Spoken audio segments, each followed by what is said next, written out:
Okay, so today we're discussing this huge topic, right? Branding. You've been hearing me going on and on about it, the good, the bad, the indifferent. Well, I want you to know that I've come across people that use the term branding, but really haven't cut their teeth in this industry enough to talk about it on a professional level. Yet they are out there. Oh, yes, they're out there, Jerry. They're out there. It's a pet peeve of mine. It's a big problem. And it's a problem for most marketing professionals that are really good at their craft. So today I'm bringing on a very special guest, Alison Griffin. Full disclosure, Alison and I work together at Media Vision. Alison is our creative director, and we work side by side where I do strategy and she takes care of everything creative. So thanks for being on today, Alison. Thank you for having me. Oh, you're just so darn happy to be here, aren't you? If you know Alison, this is not her favorite comfort zone, but we're going to get her through this because I don't know another person in the world that I'd rather talk about branding with than with Alison Griffin. So Alison, we're going to ask you a series of questions. You're going to hopefully answer, and we'll take it by ear. First, well, just tell me how you feel about being on the show today. I'm very uncomfortable with being on the show today, but it is a topic that I love and I'm very passionate about, and I have spent my career in. Yes, you have. How long has that career been? 22 years. Wow, you're in this a long time. So, truth be told, I'm in it a little bit longer, but I'd like to think that Alison's in it a lot longer than me. Alison, you heard the first part of the show. You hear me rambling on about my points about branding. Do you feel the same way about how people use the term branding? Yes, they're very limited in what they encompass in that, and they don't take into all the factors. And that's what we're talking about today. So I've touched on some of that earlier, but I really want your perspective because you and I have very different chairs and very different perspectives on branding, which is why we make such a good team together. So tell me about your perspective on branding. Let's start there. A lot of people will say it's just a logo or a set of colors, but it's not. It's the entire attitude of the company. It goes all the way through from the way they deal with customers to how they present themselves, how they format their content, even packaging products, how the product gets delivered to the consumer. It's a number of different things that all have to be done intentionally. It's funny that you use the word attitude because attitude, mood, that implies that we're giving a brand an emotion. So what does that look like? From your chair as a creative director, are you leading the charge? Are you deferring to the client? What are you doing there? I would like to be leading the charge, but the honest answer is the audience is.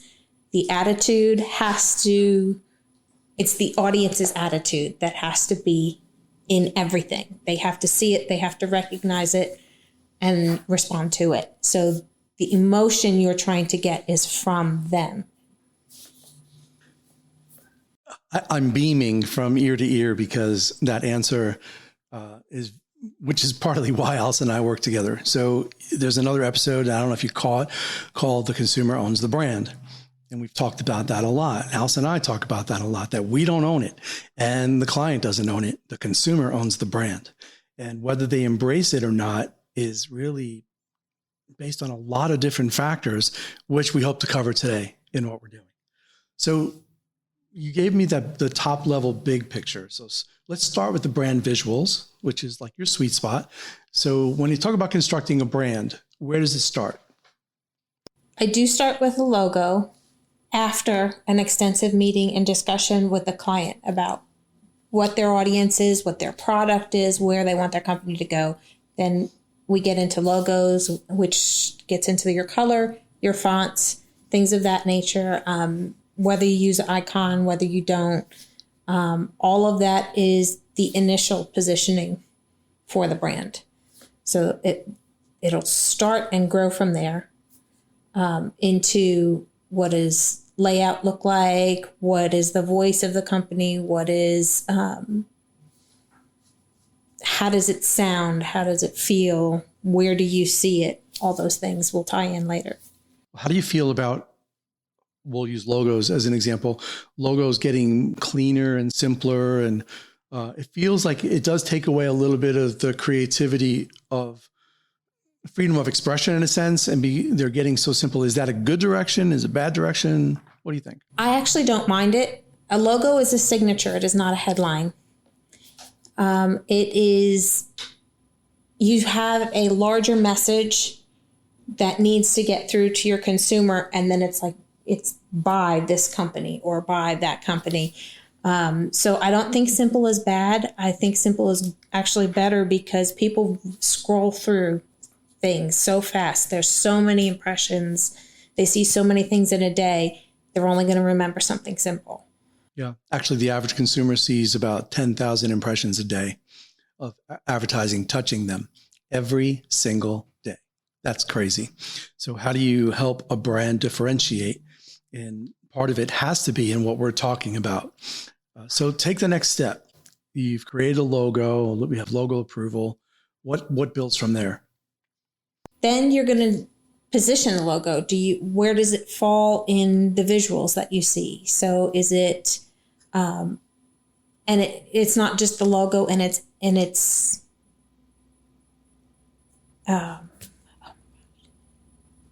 not just the logo in its own form. Are you taking bits and pieces of that and sprinkling them throughout? Are you using that as an animation? There's so many different things that you can do to carry the brand throughout visually. That's going to be a big deal in all the places. So if you're going to do it in TV, if you're going to do it in print, if you're going to do it on web, how that looks to make sure that the brand's identifiable.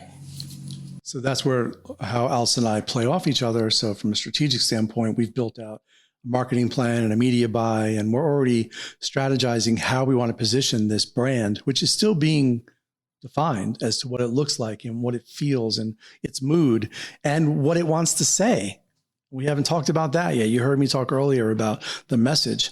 The message plays a key part in everything that Alison's talking about, and they have to work hand in hand together.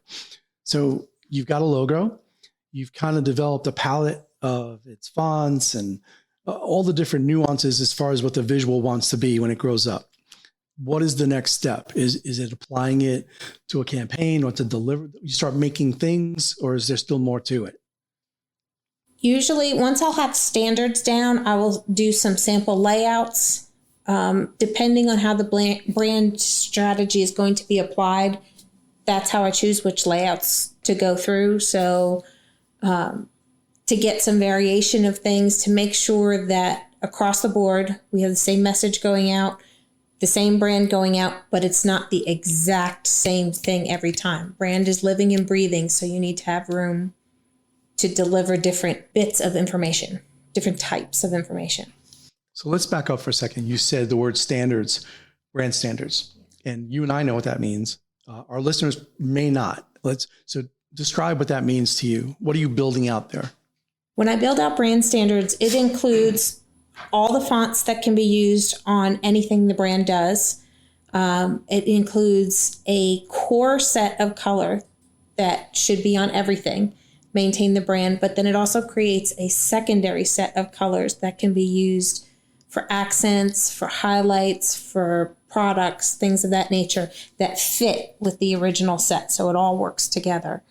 That includes graphic elements.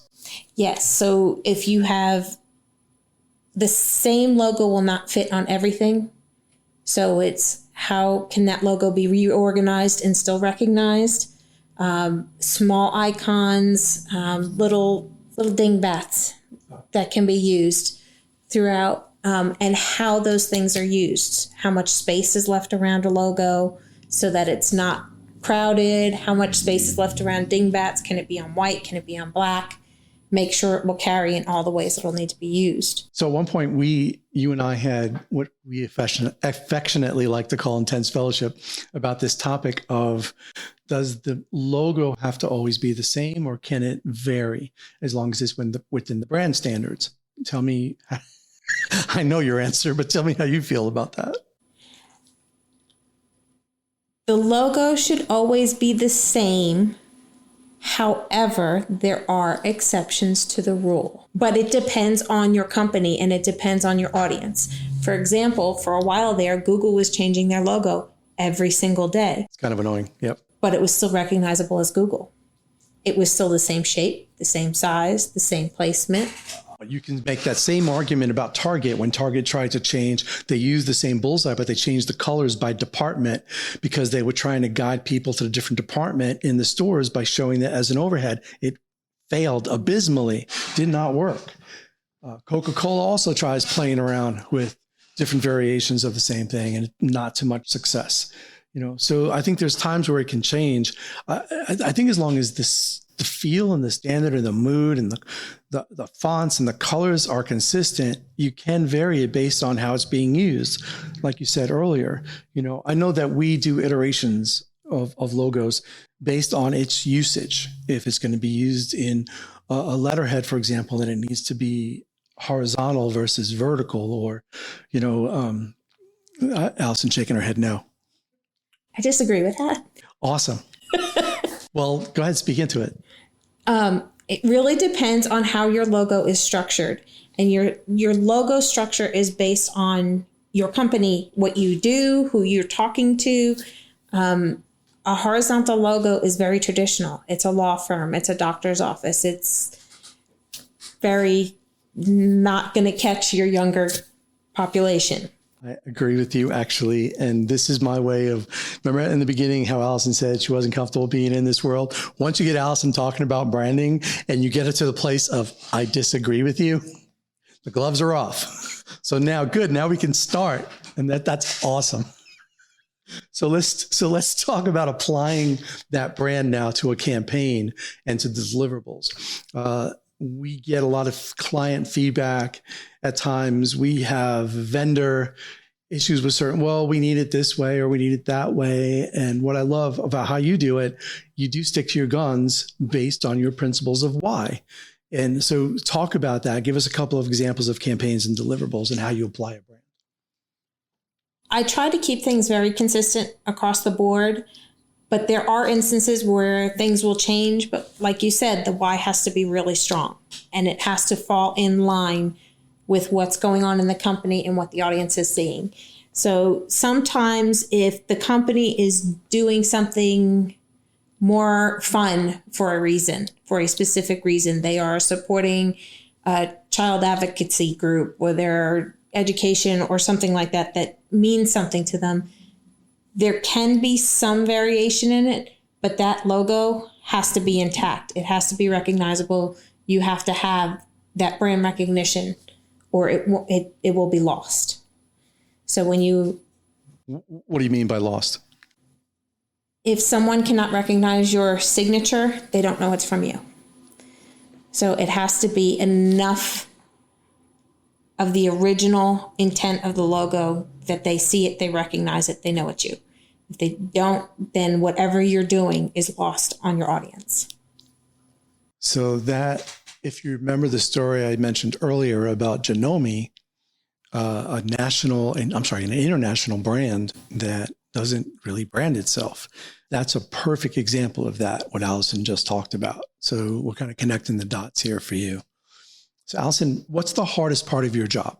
Probably getting people to understand why it needs to be consistent, why logos need to stay the same, fonts need to stay the same, colors need to stay the same, understanding what it takes to build that brand recognition across the board, and making sure it stays intact. Now, I would have sworn you would have said the hardest part is allowing the client to let you do your job and know that we're more objective than they are because they're too close to it, especially when it comes to visually building out their brand elements, because we see that a lot and on all different levels. I've seen it on a national level. You've seen it on that level. I mean, when there's millions of dollars on the line, it's a lot easier to allow the professionals to do the job. When we get down into more regional and even local markets, people micromanage sometimes too much. And I said, I don't get it. Why would you pay all that money and not let the person who's been doing it for 22 years do their job? So I'm surprised that you said that, but it does make a lot of sense. It's kind of the same thing, but I find a lot of customers will wait until later.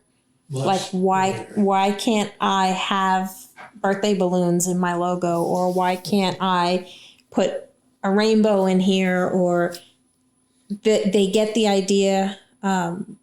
Initially, we always present in black and white. Oh, don't give away our secrets. When I do it that way, a lot of explanation happens up front. Talk about, because I wasn't going to talk about that today, but since you brought it up, talk about the why of why we only present in black and white. Your logo has to work in black and white. It has to. There's so many different things your logo needs to be able to do. If you're embroidering on shirts, if you're going old fashioned and printing in newspaper, if you're silk screening, those kind of things really require a very simple black only logo. It also, if you do it in black only, it kind of limits the amount of detail you can put in it, so it can get really small or it can be really big. So that means that the structure of the logo, because that's what we're talking about, because color doesn't play into it here.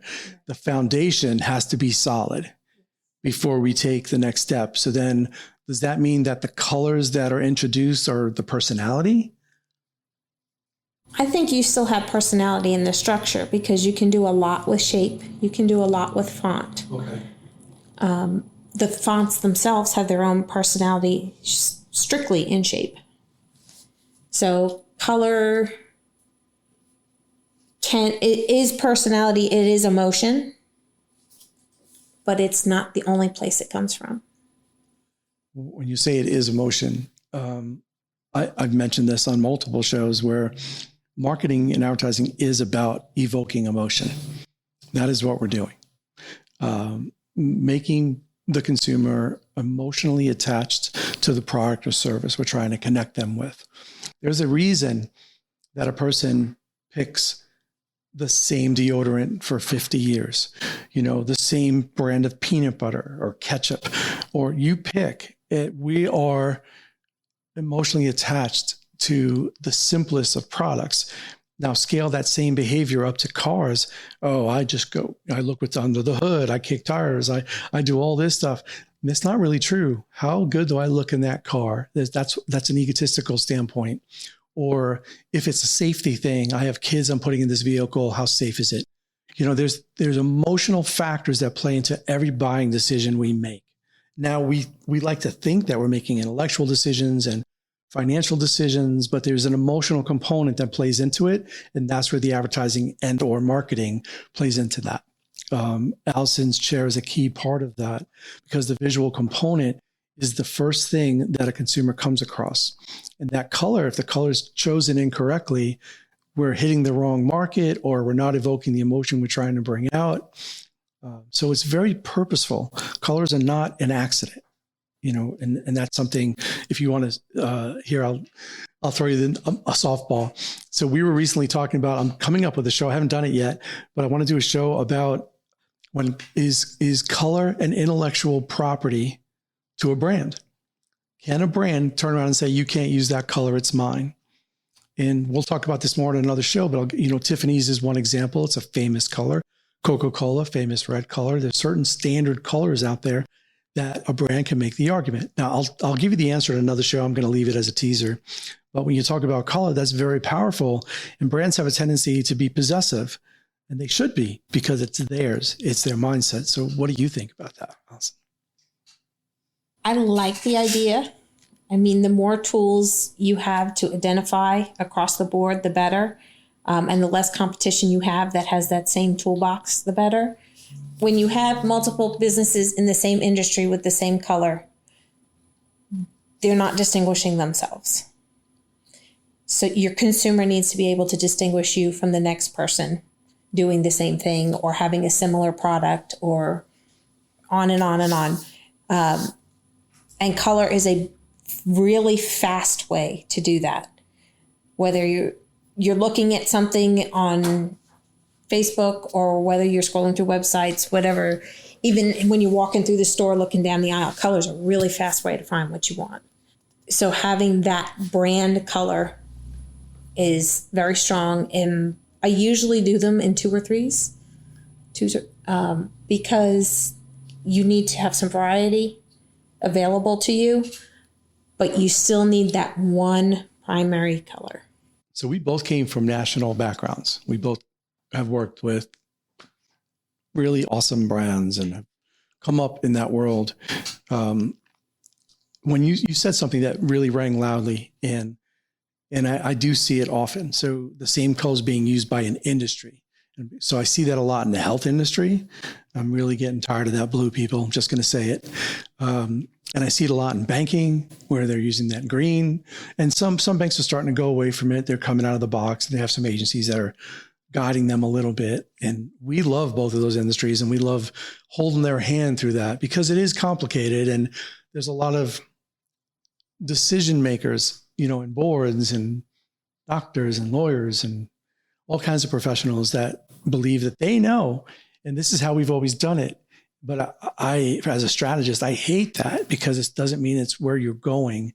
And what's the differentiator? What makes that brand unique? And if it doesn't come out, if we can't do a job to make that brand unique by same color, same font, same messaging, same everything, then the only difference comes down to price. And it should never come down to price when you're branding yourself. Otherwise, it's not a real brand. Real brands, it is not about price. It is about that emotion. It's about that connection that you make to that product or that service. You prefer it for a reason. You figure out, challenge yourself. If you're listening today, challenge yourself. Pick a brand that you love. Think about why you love that brand. Whatever that thing is, that's the impetus of the emotional connection that you make to that brand. And something else would have to come along that's spectacular, that sweeps you off your feet, or you will not change. That is not an accident. Those steps are purposeful. Any agency worth their salt knows how to effectively brand somebody. So I totally agree with what Alison's saying. Think about that. If you're doing that same old color that my industry has done for 1,000 years, it's probably not the best course to take. Call us, call a friend, call somebody who knows better that might be able to help you through it. Highly recommend that. I have a couple more. Go ahead, Alison. Just to add to that, there is a perception of a color for an industry. So it is perceived that banking will be blue. Even getting into medical, it's kind of blue. Financial is, because blue is sturdy and safe and comfortable. And if you're dealing with an older market, that's what they're going to look for. If you're dealing with another market, introduce an accent color. That's where those discovery meetings come into play with client by client to understand who specifically we're speaking to. Remember, for everybody listening, we've talked about the new consumer, or we've talked about how do you define that one perfect client? And it's important. And if you don't know that answer, your marketer doesn't know that answer either. And then we're just throwing darts when we're trying to create a real brand for you. So that was an excellent point to bring up. Thank you, Alison. I have a few more questions for you that I'm sure you're thrilled to answer. Tell me your biggest brand nightmare you've ever seen. I worked with a manufacturing company that provided specialty metals. Every airplane, every car, everything has it in it. Engineers, up and down, both sides. Oh. Yes. Very specific. Exactly where things had to go. And believe me, I'm totally with, there is a rule you follow.